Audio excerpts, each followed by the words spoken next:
படைத்தலைவன் படம் ஆரம்பத்திலிருந்து கதை கேட்கறதுலேருந்து நம்ம பார்த்திபன் சார் இருக்கட்டும், அன்பு சார் இருக்கட்டும், எல்லாரும் வந்து கதை சொல்றதுலேருந்து நானும் தம்பியும் இந்த கதைகள் கேட்டிருக்கோம்.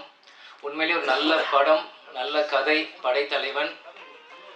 நிச்சயம் எல்லாரும் சொல்ற மாதிரி தமிழ் சினிமாவில் ஒரு மிகப்பெரிய ஒரு ஆக்ஷன் ஹீரோவை இன்ட்ரடியூஸ் பண்ற ஒரு படமாக படைத்தலைவன் இருக்கும்.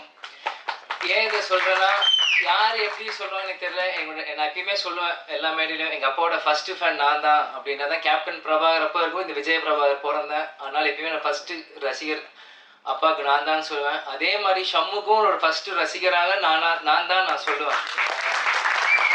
ஏன்னா அவன் பண்ண சகாப்தமாக இருக்கட்டும், மதுரை வீரனாக இருக்கட்டும், இப்போ பண்ண படைத்தலைவனாக இருக்கட்டும், நெக்ஸ்ட் வர கொம்பு சீவியாக இருக்கட்டும், எத்தனையோ படங்கள் பண்ணாலுமே அந்த சகாப்தம் படம் பண்ணும்போது மலேசியாவில் ஒரு ஷூட்டிங் ஷூட் பண்ணும்போது 100 ஃபீட்லேருந்து ஆக்ஷன் நாங்கள் கேப்டன் வந்து இல்லை டூப்லாம் போடலாமா என்னன்னு கேட்டுட்டு இருக்காரு. இவன் ஜம்ப் பண்ணிட்டான் மேலேருந்து. எந்த பயமும் இல்லாமல் ஒரு 19 வயசு பையனாக இருக்கும்போது எந்த ஒரு விஷயமும் இல்லாமல் அங்கேருந்து ஜம்ப் பண்ணிட்டாப்புல. ஸோ அப்பாவுக்கே வந்து பயம் வந்துடுச்சு. ஏன்னா நீ பார்த்து குதிச்சிட்ட, நான் டூப் போடலாம் ஏதாச்சும் ரோப் கட்டலான்னு நீ பார்த்து தைரியமாக குதிச்சிட்ட அப்படின்னும் போது ஷம்மு சொன்னாப்புல, கருப்பனையில் பார்த்த ஹெலிகாப்டர் நீங்கள் ரோப்பே இல்லாமல் தொங்கிட்டு வந்தீங்களே,